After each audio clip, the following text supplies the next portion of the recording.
This is ZNS Total Sports, brought to you by Fourth Terrace Diagnostic Center.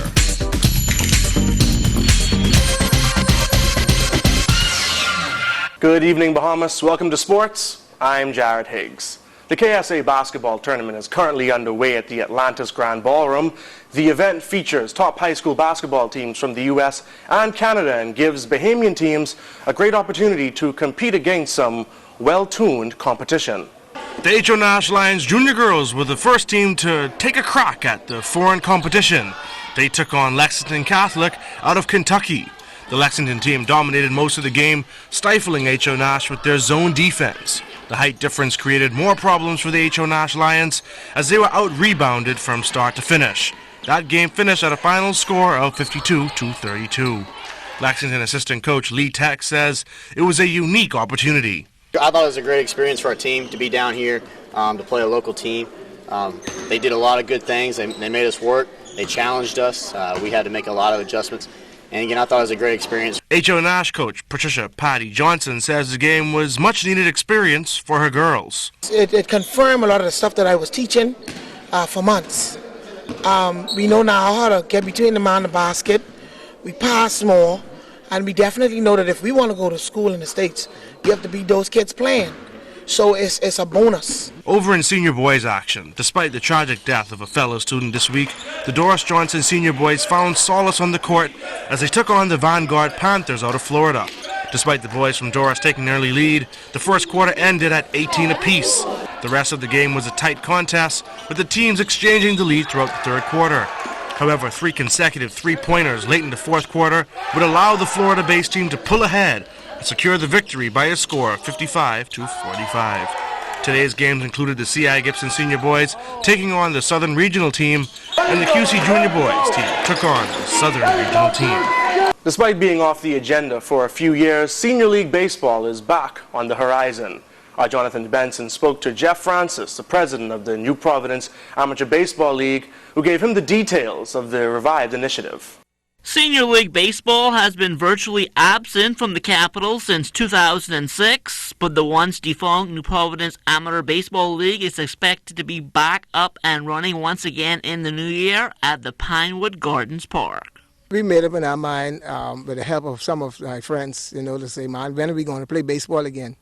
So coming out here, watching Max D work on the field, I say, it's a possibility we can start baseball back again in 2016. On Saturday, the 19th of December, we'll be having a meeting at 3 p.m. at the Holy Cross Activity Center or Conference Center. And this will be a meeting for all coaches, interested players, managers, even umpires and scorers, so we can get this thing started. We're looking at Friday, April 9th for the start date. We're probably going to run through all the way to August. We're going to give the ball players that comes home from college a chance to, continue their game, that they'll have an advantage when they go back to school. In terms of what still has to be done to get the park up to par? The main thing is fencing and the lights are the two main things for now. As you can see, the field looks like it's in good kind of shape. As for how many games the league will try and get in during its first season back? The lights on the field is going to dictate the schedule, and it's probably going to dictate the amount of teams we're going to have in the league.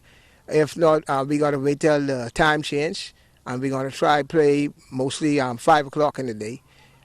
We'll probably try to get in as much days as possible. We're going to exclude Saturday because we know a lot of people have other games, and then we do a lot of youth sports on Saturday in coaching. Yeah. Right now we have interest between 6 and 8 teams. But I think as time goes on, with the lights, we probably end up about 10 teams. So why has it taken so long to get Senior League Baseball back? We were waiting on a promise. When the field went down, we were told that it would take 2 years. We did start a season out here before. But basically we were used to playing night games. And then soon as the lights got damaged, and then other people had access to the field. And when you're talking about baseball, baseball is a highly maintenance game, especially for the field surface.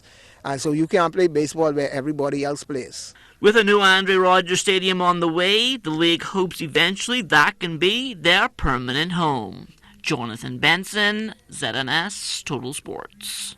The Battle for Atlantis basketball tournament wrapped up a few weeks ago with the Syracuse Orange taking home the title. Among the athletes taking part in the tournament was Andros native Shaquille Clare. While the former Maryland big man didn't make a huge impact on the tournament, his father, Brian Clare, is proud of his performance. I was extremely pleased with the minutes he got. I think he got a lot of minutes in the 3 games he played. They played 3 games. The first 2 games he got a lot of minutes, and he played exceptionally well. Before he came over, I spoke with him, and you could hear he was a little bit nervous coming home to play in front of the large crowd. And I spoke with him before they got here. And I told him just to be himself, play within the perimeter of his game. Don't try to do anything outside of his game. But the bottom line, to have fun, and we will be there to support him. And that'll do it for Saturday Sports. Once again, I'm Jared Higgs. Stay tuned. Your weather forecast is still to come.